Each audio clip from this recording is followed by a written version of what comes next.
स्वागत है आपका न्यूज बाइस्कोप में। आपके साथ मैं हूं नवीन गुप्ता। बात करेंगे बिहार की राजधानी पटना में आज क्या कुछ हलचल है, क्या कुछ गतिविधियां होने वाली है, राजनीतिक रूप से आज क्या कुछ वहां पर देखने को मिलेगा। इन तमाम चीजों पर चर्चा करेंगे। हमारे साथ हमारे संवाददाता गौतम जुड़े हुए हैं। गौतम के पास चलेंगे और आज दिन भर की प्रमुख खबरों को जानने की कोशिश करेंगे, उसका लेखा जोखा करेंगे।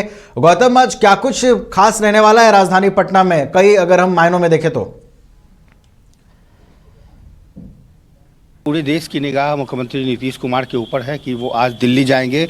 इंडिया की अहम बैठक होने वाली है और इसको लेकर के जो पिछली बार कयास लगाए गए थे, बावजूद इसके नीतीश कुमार ने जाने से मना कर दिया था। उसके बाद इंडिया की जो अहम बैठक थी वो कहीं ना कहीं स्थगित हो गई थी, जिसके बाद विपक्ष को, खास करके भारतीय जनता पार्टी को एक बड़ा मौका मिल गया ये कहने का कि इस जीत और हार के बीच जो है कहीं ना कहीं इंडिया गठबंधन के जो लोग हैं वो फ्रस्ट्रेशन में हैं और ख़ास करके उनके ऊपर जो घमंडी गठबंधन की जो संज्ञा दी गई और लगातार उनको अंडर प्रेशर रखा गया। और तो कहीं ना कहीं 3 राज्यों में जो भारतीय जनता पार्टी को जीत मिली है उसके वजह से भारतीय जनता पार्टी टीम गदगद है और इंडिया कहीं ना कहीं फ्रस्ट्रेशन में होता दिख रहा है। बावजूद इसके आरजेडी सुप्रीमो लालू प्रसाद यादव, तेजस्वी यादव सहित देश के कई अलग अलग पार्टियों के नेताओं ने एक बार फिर मन बना लिया है कि सीट शेयरिंग को लेकर यह बैठक होना बहुत महत्वपूर्ण है। यदि भारतीय जनता पार्टी मुक्त देश बनाना है, मोदी के खिलाफ जो लहर है उस लहर को ख़त्म करना है, तो तमाम जो क्षेत्रीय पार्टियां हैं वो कांग्रेस के साथ हो ले और अलग अलग राज्यों में जो सीटों को लेकर के जो सीट शेयरिंग है वहाँ पर कंप्रोमाइज़ करना होगा। तो आज का दिन बहुत खास है क्योंकि कल महत्वपूर्ण बैठक होने वाली है। देश की सियासत में यह भी स्पष्ट हो जाएगा कि इंडिया कितना मजबूत हो पाती है, क्योंकि सिर्फ गठबंधन बना देने से नहीं होगा। आपको ये देखना होगा कि बिहार जैसे राज्य में अगर 40 सीटें हैं, उत्तर प्रदेश में आपकी 80 से ज़्यादा सीटें हैं, तो वहाँ पर ये जो यूपी बिहार ये तय करती है कि पूरे देश की सियासत में राजनीति में तौर पे लोकसभा में कौन होगा प्रधानमंत्री, क्योंकि ये सीटें बेहद ही महत्वपूर्ण है। तो ऐसे में 40 सीटों वाली ये बिहार के अंदर जो लोकसभा सीटें हैं उसमें आरजेडी को कितना मिलेगा, कांग्रेस को कितना मिलेगा और खुद जेडीयू के अलावा भाकपा माले की जो पार्टी है वो उसको भी सीट शेयरिंग का हिस्सा बनाना होगा। तो समझौता किस तरीके से होता है, सीट शेयरिंग को लेकर क्या बातें होती है, मान मनोबल का दौर है और ऐसे में कांग्रेस को कहीं ना कहीं बैकफुट पे होना होगा।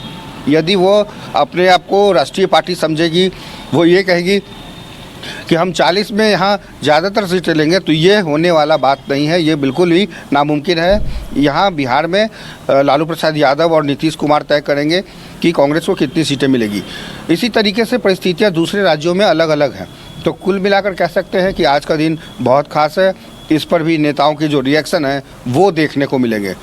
इसके अलावा अगर हम राजनीति से अलग अगर हम बात करें तो बिहार में भोजपुरी के शेक्सपियर कहे जाने वाले भिखारी ठाकुर की 136वीं जयंती है और भारतीय नृत्य कला मंदिर में एक बड़ा कार्यक्रम होने वाला है और यह कार्यक्रम बिहार सरकार के कला संस्कृति एवं युवा विभाग के द्वारा किया जाएगा। तो 136 यानी 136वीं जयंती बिहार के उस महानायक भिखारी ठाकुर के लिए जिसकी भाषा पूरी दुनिया में सबसे ज़्यादा बोली जाती है और आज भोजपुरी जिस कागार पे है, तो साल के एक दिन कम से कम इस बात पे ज़रूर चर्चा होती है कि सबसे ज़्यादा बोली जाने वाली भाषा दूसरे देशों में भी खास करके भोजपुरी का जो सम्मान है वो किस तरीके से बरकरार रहे, कैसे वो संविधान की अनुसूची में शामिल हो, कैसे इसको दर्जा मिले, फिर इस बात की चर्चा होगी। हालांकि इसकी चर्चा बहुत विशेष नहीं हो पाएगी क्योंकि जिस तरीके से भोजपुरी कलाकारों ने, भोजपुरी गायकों ने भोजपुरी को गंदा करके रखा है, यह पूरी दुनिया जानती है कि यह एक सिर्फ हास्य का विषय है। बावजूद इसके भोजपुरी के महानायक, भोजपुरी के शेक्सपियर भिखारी ठाकुर ने जो सपना देखा था वो सपना अभी भी अधूरा है। उनके गाए हुए गीत देशवा खास करके आज भी प्रासंगिक है, लोगों की जुआ पर है। तो ऐसे में भारतीय नृत्य कला मंदिर में खास कार्यक्रम होने वाला है 1 बजे, जो बिहार सरकार के कला संस्कृति एवं युवा विभाग के द्वारा यह कार्यक्रम का आयोजन किया जाना है।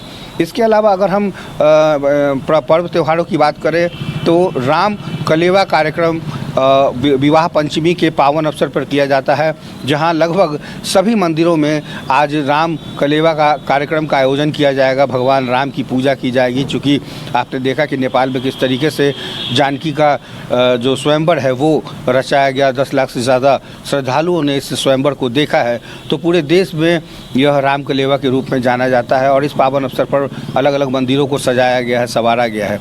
इसके अलावा अगर हम आम लोगों के मुसाफिरों के सफ़र की बात करें तो राजधानी पटना से होते हुए जो बस टर्मिनल है वहाँ तक जाने में बहुत तकलीफ़ों का सामना करना पड़ता था, क्योंकि यहाँ का जो बस अड्डा है वो शहर से कई किलोमीटर दूर है। तो ऐसे में सुरक्षित यात्रा हो इसको लेकर के लगभग 550 प्रीपेड ऑटो चलाने की बातें परिवहन विभाग के द्वारा की गई है, जिसकी कीमत भी तय की गई है कि 100 रुपये से 300 रुपये तक का इसका फेयर होगा, किराया होगा, ताकि कहीं भी आपको चिक नहीं करना पड़े, कोई आपसे नाजायज़ रुपये ना ले सके और प्रीपेड जो किराया है वो फिक्स होगा। और कुल मिलाकर यह इसलिए भी ज़रूरी था क्योंकि जो आम लोग जो बुक करके आते थे उनको रास्ते में कई चीज़ों का सामना करना पड़ता था, जिसको लेकर के परिवहन विभाग की एक अच्छी पहल है, जिससे आम यात्रियों को सबसे ज़्यादा फ़ायदा होगा। और ख़ास करके दिन के मुकाबले रात में जो सफ़र करते हैं, रात में जो बस स्टैंड से उतरते हैं या पटना जंक्शन उतरते हैं, उनको बस स्टैंड जाना होता है या बस स्टैंड से उनको स्टेशन आना होता है और उसके बाद अपने गंतव्य स्थान पर जाना पड़ता है। तो ये एक अच्छी पहल कह सकते हैं। इसके अलावा मुख्यमंत्री नीतीश कुमार को लेकर के एक स्लोगन जारी किया गया था, बिहार में बहार हो, नीतीश कुमार हो। उसी स्लोगन के आधार पर बिहार के जदयू व्यावसायिक प्रकोष्ठ के लोगों ने कहा है कि हाटे बाजार हो, नीतीश कुमार हो। हाटे बाजार का मतलब साफ हो गया कि यह जदयू के व्यावसायिक प्रकोष्ठ से जुड़ा हुआ मामला है और जिसमें तमाम पदाधिकारियों की अहम बैठक हुई थी और बैठक के बाद जो हर हाट में, हर व्यावसायिक प्रकोष्ठ में नीतीश कुमार किस तरीके से आज भी उनका जो फेस वैल्यू है वो मायने रखता है, क्योंकि बिहार के बदलाव में व्यावसायिक प्रकोष्ठ के अंदर जदयू ने जो काम किया है, मुख्यमंत्री नीतीश कुमार ने जो काम किया है, उसके बारे में चर्चा की जाएगी, ताकि एक बार फिर से लोकसभा चुनाव से पहले जो जदयू का व्यावसायिक प्रकोष्ठ हो उसको मजबूत किया जा सके। तो कुल मिलाकर यही रंग है आज राजधानी पटना के, जिसको लेकर के सरगर्मियाँ काफ़ी तेज होगी। जी जिक्र किया जो आज राजधानी पटना में देखने को मिलने वाली है, आपने राजनीतिक रूप से भी उन चीज़ों की चर्चा की जो अभी बिहार में एक्टिव है। बहुत धन्यवाद गौतम हमारे साथ जुड़ने के लिए और इन तमाम जानकारी।